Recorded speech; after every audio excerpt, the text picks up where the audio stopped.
Elle existe. Les antispécistes, ça s'appelle comme ça. Alors pour savoir ce que c'est Virginie est antispéciste. Et Virginie est antispéciste, elle est du collectif Bonjour Virginie, antispéciste de Paris. Alors pour savoir ce que c'est qu'un antispéciste, il faut savoir ce que c'est qu'un spéciste. Un spéciste, c'est vous, c'est moi, c'est la plupart des gens. C'est les gens qui considèrent que tuer une mouche, un poulet ou un veau, ma foi, c'est pas un crime. Et les antispécistes, ils disent si, c'est un crime. Moi, j'ai fait leur connaissance en voyant cette affiche dans le métro. Ma chair m'appartient. Si malgré tout vous voulez manger de la viande, mordez donc votre propre cul.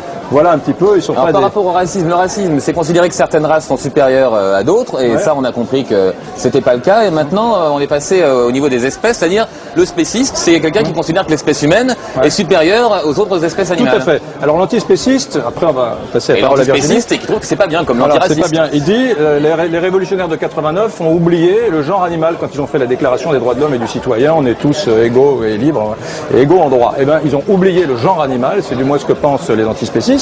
Et donc eux, ils revendiquent des droits pour les animaux, pas seulement comme Brigitte Bardot pour les animaux qui sont mignons, pour tous les animaux, les scarabées, les zèbres, les mouches, et peu importe. Brigitte Bardot a défendu les ânes, vous savez. Certes. Alors Virginie, c'est vrai, vous vous battez, mais c'est pas un petit peu illusoire de vouloir quand même qu'on ait tous les mêmes droits, parce que les mouches, les moustiques, les poules ne passeront jamais le permis de conduire, ça va de soi. Tout à fait, je milite pas pour que les poules aient le droit de vote et qu'on ait le droit de se marier avec des homards, mais pour que le droit de vivre et de ne pas être tué et torturé des animaux soit reconnu, puisque nous sommes des animaux comme les autres, nous avons la même capacité à ressentir le plaisir et la souffrance, et notre particularité d'être humain, ce qui fait pour beaucoup notre grandeur qui est tout le temps rappelée, c'est notre libre arbitre et notre capacité à réfléchir et à choisir. Et donc, moi j'ai eu un jour la réflexion de me dire qu'est-ce qui justifie le fait de tuer des animaux pour manger ou pour m'habiller. Moralement, il n'y a aucun argument qui tenait. Vous pensez que l'homme est un animal comme les autres? L'être humain est un animal comme les autres et il a sa spécificité. Donc comme chaque animal a sa spécificité. Voilà, la spécificité de l'être humain n'est pas supérieure à celle du scarabée, par exemple. Voilà. Votre critère, c'est l'être souffrant. C'est à partir du moment où un être souffre, on doit prendre en compte sa réalité juridique. Tout à fait, parce qu'il a un intérêt, il a l'intérêt à ne pas souffrir et à vivre. Et on comprend très bien la souffrance que ressent un animal, puisque comme nous sommes justement des animaux, on a un cerveau, un système nerveux. À moins d'être aveugle, on voit bien que si on frappe un chien, si on égorge un mouton, il souffre, il saigne comme nous, il crie, il se débat, donc c'est complètement incohérent. Moi, ce que je comprends pas trop, c'est que si on est des animaux comme les autres, on les voit les animaux, le lion dévore la gazelle et on peut pas lui interdire. L'homme se nourrit, c'est un animal omnivore qui mange de la viande, comme il mange des végétaux. Argument numéro 1, c'est mais les animaux se mangent entre eux, donc pourquoi on ferait pas pareil? Puisqu'on est un animal comme les autres. Tout à fait. Comme je disais, on est un animal comme les autres. On pourrait même se manger entre nous d'ailleurs. Le cannibalisme, je trouve ça aussi répréhensible que de manger un animal. Pour moi, c'est aussi injustifiable. Mais prenez le cas des gens, par exemple, qui ont eu un accident dans la cordillère des Andes et qui ont mangé les gens qui étaient morts déjà. Ils les ont pas tués pour les manger. Ça fait un scandale, mais international. Ils étaient morts, ces êtres humains. Mais le corps humain est sacré. Même en étant mort, on n'a pas le droit d'y toucher. Par contre, les animaux, on a le droit de les mettre au monde, de les torturer, parce que l'élevage, c'est pas une partie de plaisir, et de les assassiner pour le plaisir de manger. Moi, je trouve ça absolument pas logique. Il y a 30% quand même des Britanniques qui sont végétariens. Il faut quand même noter que le combat que vous menez antispéciste en France, c'est particulièrement ardu. Au pays de bien manger, au pays du foie gras, au pays du magret, c'est quand même vachement courageux. Je suppose que quand vous faites des actions sur les marchés, vous faites sérieusement tancer et brocarder par les gens, les bouchers, les poissonniers, parce que vous êtes aussi contre le poisson. Hein. Oui, tout à fait. Enfin, pas contre le poisson, contre le fait de tuer des poissons. Oui, c'est vrai qu'en France, c'est quand même le pays qui fait rimer gastronomie avec barbarie. Souvent on me dit mais qu'est-ce que vous mangez? Alors, à force je dis de la terre et mes rognures d'ongles parce que c'est fatigant, comme s'il y avait que de la viande à manger, que des animaux.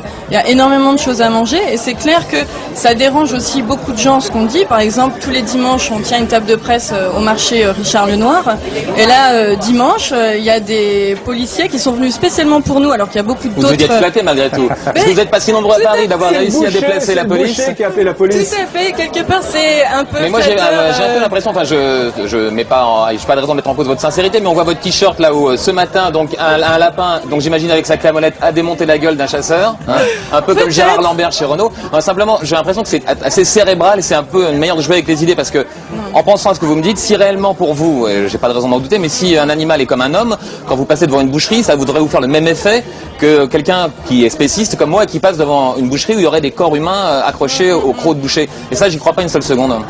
Oui et non, c'est-à-dire qu'il y a une part de conditionnement. Moi, comme vous, depuis toute petite, on m'a appris que manger des animaux, c'était normal, c'est comme ça, c'est nécessaire. Si on n'en mange pas, on va crever dans d'atroces souffrances.